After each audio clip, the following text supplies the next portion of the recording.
Une salle située derrière un temple égyptien est inondée depuis plus de 100 ans. À l'intérieur, 10 piliers de granit émergent de l'eau, certains blocs pesant près de 100 tonnes. Aucun mortier ne les maintient ensemble. Aucun. Les joints sont taillés avec une telle précision qu'une lame ne peut même pas passer entre les pierres. Les portes mesurent plus de 3,5 mètres de haut, bien trop élevées pour quiconque ait jamais vécu là. Quelqu'un a construit cet endroit avant même que l'Égypte n'ait un nom. Et quoi que l'on pense de ces bâtisseurs, rien dans cette salle ne prouve qu'ils étaient humains. Le sol sur lequel Séti n'aurait pas construit. L'Égypte compte des milliers de ruines antiques, temples, tombes et pyramides, tous pleinement expliqués, datés et compris. Pourtant, caché derrière l'un des plus grands temples d'Égypte se trouve une salle qui défie toutes les règles. On l'appelle l'Osiraion, et depuis plus de 100 ans, personne n'a réussi à expliquer comment il a été construit, ni qui en est le véritable bâtisseur. Pour comprendre pourquoi cette salle pose un tel problème, il faut d'abord voir où elle se cache. Abydos se trouve sur la rive occidentale du Nil, dans le sud de l'Égypte, à environ 500 km au sud du Caire. Pendant 3000 ans, ce fut le lieu le plus sacré du pays, et c'est ici qu'un pharaon nommé Séti Ier fit bâtir l'un des plus beaux temples de l'histoire égyptienne, entièrement couvert de sculptures détaillées et abritant une célèbre liste des rois d'Égypte gravée dans la pierre. Mais si vous marchez seulement 8 mètres derrière ce temple, le sol s'abaisse et dans cette dépression se trouve l'Osiraion. Voici ce qui devrait immédiatement vous interpeller. Les bâtisseurs de Séti ne l'ont pas recouvert, ils ont construit autour. L'arrière du temple s'incurve, se rétrécit et s'écarte, comme si quelque chose se trouvait déjà là et qu'il était interdit d'y toucher. Aujourd'hui, la plupart des chercheurs s'accordent sur une même explication. L'Osiraion était déjà debout avant l'arrivée de Séti. Pourquoi ce lieu était-il assez important pour qu'un pharaon construise son temple autour plutôt qu'au travers?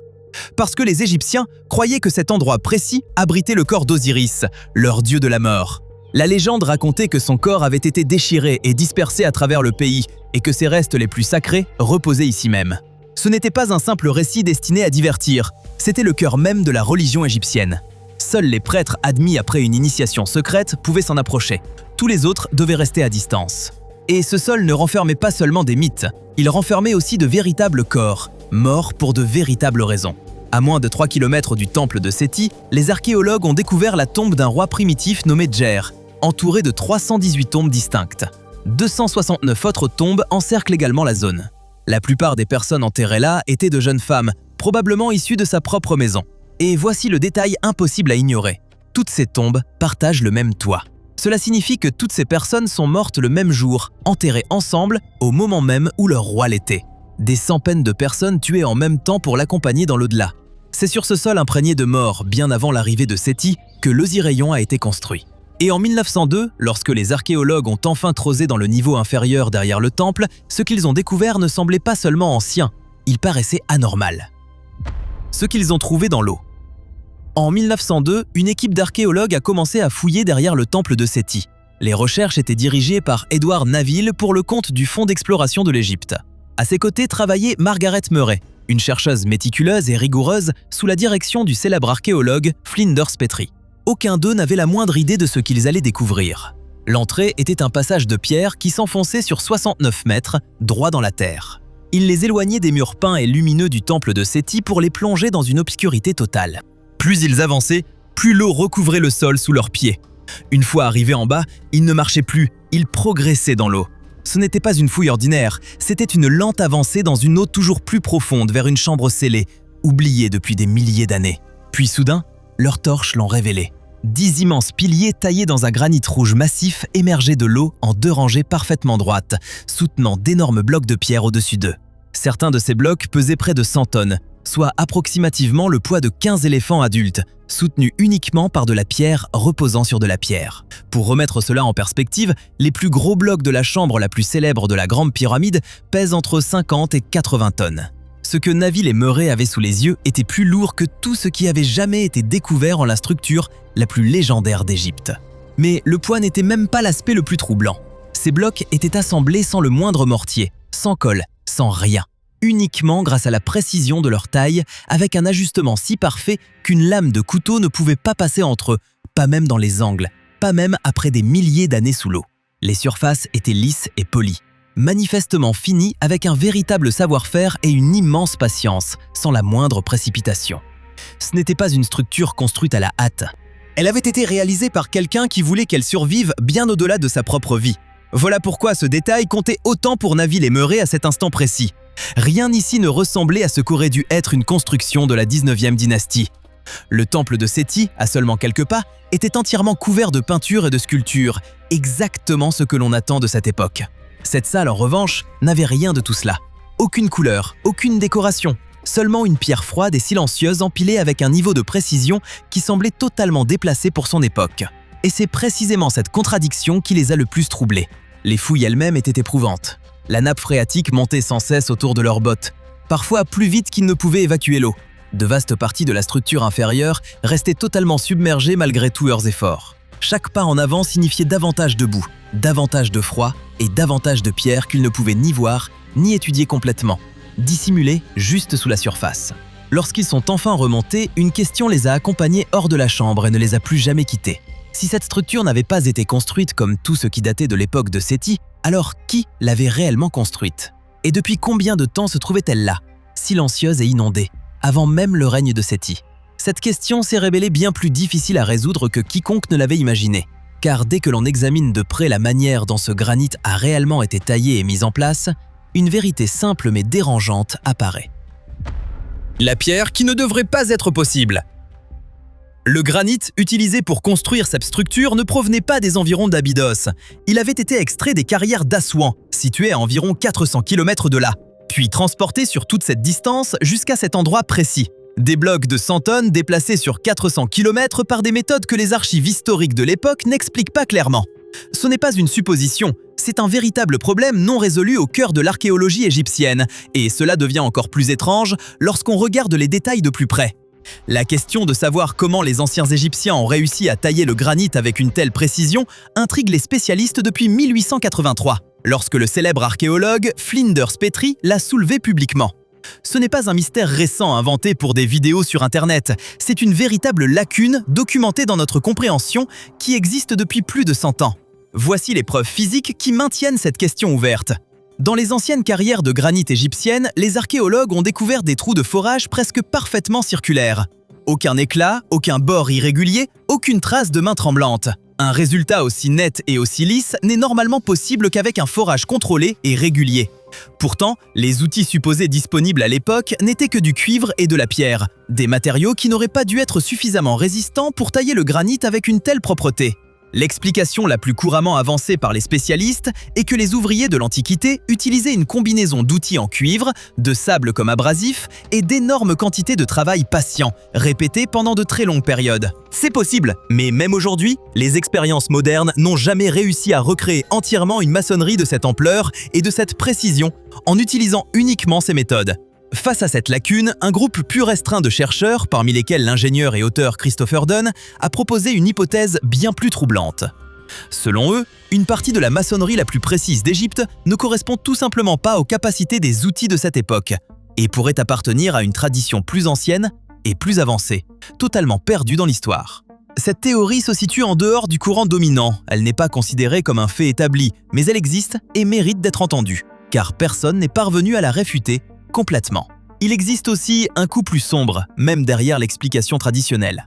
Si un travail humain ordinaire a réellement déplacé des blocs de 100 tonnes sur 400 km à l'aide de cordes, de traîneaux en bois et du transport fluvial, cela aurait nécessité un nombre immense d'ouvriers, poussés jusqu'à leurs limites physiques. Il n'est pas difficile d'imaginer que certains d'entre eux n'aient jamais atteint la fin de ce voyage. Cela fait écho à ce que nous avons déjà découvert plus tôt, une civilisation à Abydos prête à enterrer des centaines de personnes aux côtés de leur roi. Que la vérité soit celle d'un patient effort humain, d'une méthode oubliée par l'histoire ou de toute autre chose, un fait demeure au cœur de cette énigme.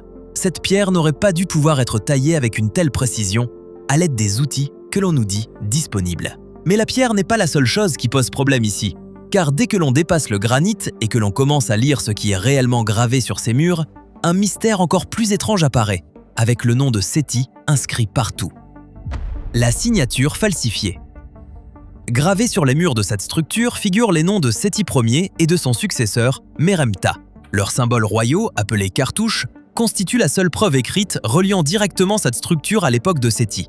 Pendant des années, cela a été considéré comme une preuve solide. Mais lorsqu'on examine vraiment la façon dont ces gravures ont été réalisées, cette explication s'effondre rapidement. Voici le problème. Dans l'Égypte ancienne, lorsqu'un roi faisait construire un monument, les inscriptions faisaient partie de la conception dès le départ. Les murs étaient soigneusement façonnés et lissés spécialement pour accueillir des écritures détaillées. Tous les temples d'Égypte suivaient ce principe, mais ici, les gravures sont différentes. Elles ont été taillées sur des surfaces qui n'avaient jamais été préparées pour les recevoir. Aucun plan, aucune conception pensée autour du texte. Cela ressemble moins à une inscription officielle qu'à un ajout réalisé après coup, presque comme un graffiti gravé sur un bâtiment déjà existant. Un autre détail rend cette hypothèse encore plus difficile à ignorer. Lorsqu'un roi égyptien construisait un monument dédié aux dieux, il y faisait presque toujours inscrire une formule bien précise. Quelque chose comme « Il a fait cela comme son monument pour son père Osiris ». Cette phrase revient sans cesse dans les temples égyptiens. Ici, elle est totalement absente. Non pas effacée par le temps, non pas endommagée, simplement jamais gravée. Même l'entrée elle-même soulève des questions. La porte menant à cette structure se situe à l'extérieur de l'enceinte du complexe du temple de Séti. Si Séti avait réellement construit cet espace comme partie intégrante de son propre monument, on s'attendrait à ce que son entrée soit protégée à l'intérieur de l'enceinte et non à l'extérieur. En 1933, un chercheur nommé Henry Frankfort a proposé une explication pour résoudre cette contradiction. Selon lui, Séti aurait volontairement construit cette structure pour lui donner une apparence ancienne, comme un hommage symbolique à Osiris. Cette idée, connue sous le nom d'archaïsme, est devenue l'explication admise pendant près d'un siècle. Mais il y a une faille dans cette théorie dont on parle rarement. Si les bâtisseurs de Séti étaient capables de réaliser un ouvrage de cette ampleur avec un tel niveau de précision, pourquoi n'existe-t-il rien de comparable ailleurs dans toute l'histoire du Nouvel Empire? Ni avant, ni après. Cette technique n'aurait été utilisée qu'une seule fois, puis complètement abandonnée sans jamais réapparaître. Il reste une dernière partie de cette histoire qui mérite une véritable attention. Margaret Murray, la même chercheuse rigoureuse qui a exploré le site en 1902, a consacré sa vie à l'étudier directement. Elle a vécu jusqu'à l'âge de 100 ans, restant active dans son domaine jusque bien après 90 ans. Sa première conclusion, fondée sur son observation directe, était claire. Elle ne croyait pas que Séti avait construit cette structure. Pourtant, une génération plus tard, cette conclusion a été discrètement écartée, non pas parce que de nouvelles preuves l'avaient réfutée, mais parce qu'une explication différente et plus commode était devenue populaire. Si Séti n'a pas construit cette structure, la question suivante devient impossible à ignorer. Qui l'a fait? Et la réponse la plus proche ne se trouve nulle part près d'Abydos. Elle se situe à plus de 500 km au nord, à Gizeh, dans une structure que l'égyptologie peine tout autant à expliquer. Le jumeau de Gizeh. À Gizeh, à côté du Grand Sphinx, se trouve une structure connue sous le nom de Temple de la Vallée. Elle aurait été construite pour un roi nommé Képhren, plus de 1200 ans avant que Séti ne règne sur l'Égypte.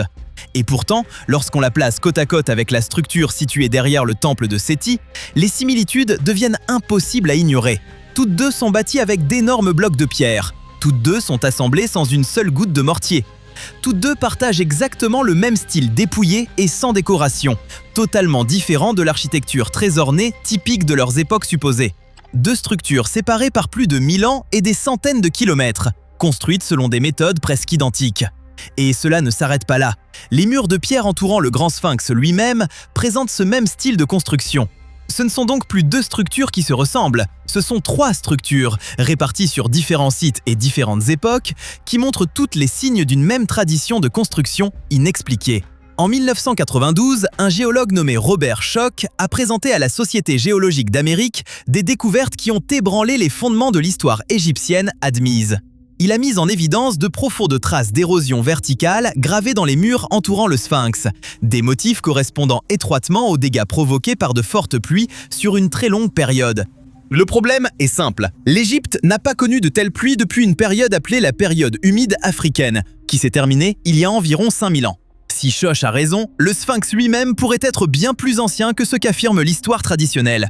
Ce n'était pas une affirmation facile à défendre. Les chercheurs qui ont publiquement soutenu cette théorie ont subi de véritables conséquences professionnelles dans le domaine de l'égyptologie, avec des carrières et des réputations endommagées simplement pour avoir exprimé ce que les preuves physiques semblaient leur montrer. Schoch n'était pas le seul à pousser ces questions plus loin. L'ingénieur Robert Bauval s'est concentré sur la manière dont les anciens monuments égyptiens pourraient s'aligner avec des configurations stellaires précises dans le ciel. L'auteur Graham Hancock a ensuite porté ses théories auprès de millions de lecteurs à travers le monde, affirmant que toutes ces structures pourraient appartenir à une tradition commune plus ancienne, que l'histoire traditionnelle n'a jamais pleinement reconnue. Pour être juste, l'égyptologie traditionnelle a vivement rejeté ces idées. Mais voici le véritable problème qui se cache derrière ce rejet. La théorie originale expliquant la structure de Séti, celle proposée par Frankfurt en 1933, a été répétée pendant près d'un siècle. Elle n'a jamais réellement été réexaminée à l'aide d'outils modernes et de nouvelles preuves. Elle a simplement été acceptée et transmise sans être remise en question. Lorsqu'on rassemble tous ces éléments, un schéma clair commence à apparaître. 3 structures distinctes situées dans différents lieux, supposément construites à plus de 1000 ans d'intervalle, mais pourtant édifiées selon la même technique rare et avancée qui n'apparaît nulle part ailleurs dans l'histoire égyptienne. Ce n'est pas une simple coïncidence, c'est l'empreinte de quelque chose de commun, de plus ancien, que les générations suivantes auraient hérité sans le comprendre pleinement avant de le perdre complètement.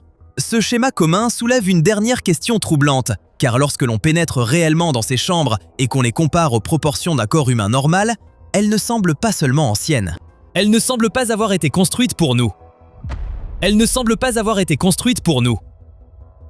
À l'intérieur de cette structure, les portes dépassent 3,5 mètres de hauteur. Ce chiffre peut sembler modeste pris isolément, mais comparez-le à une porte normale, et la différence devient impossible à ignorer. La plupart des portes des temples égyptiens de cette époque possèdent une hauteur clairement adaptée à un corps humain moyen. Celle-ci s'élève bien au-delà, à plus du double de ce dont une personne a réellement besoin pour passer confortablement. Et cela ne concerne pas une seule porte. Les passages de toute la structure sont plus larges que nécessaire pour une circulation normale. Les plafonds montent bien plus haut que ce qu'un usage pratique exigerait. Les piliers s'élèvent à une échelle dépassant tout ce qui a été construit en Égypte durant cette période. Une question légitime se pose alors. Les temples égyptiens étaient souvent construits à une échelle volontairement grandiose et symbolique, afin de représenter la puissance et la gloire des dieux plutôt que le confort humain.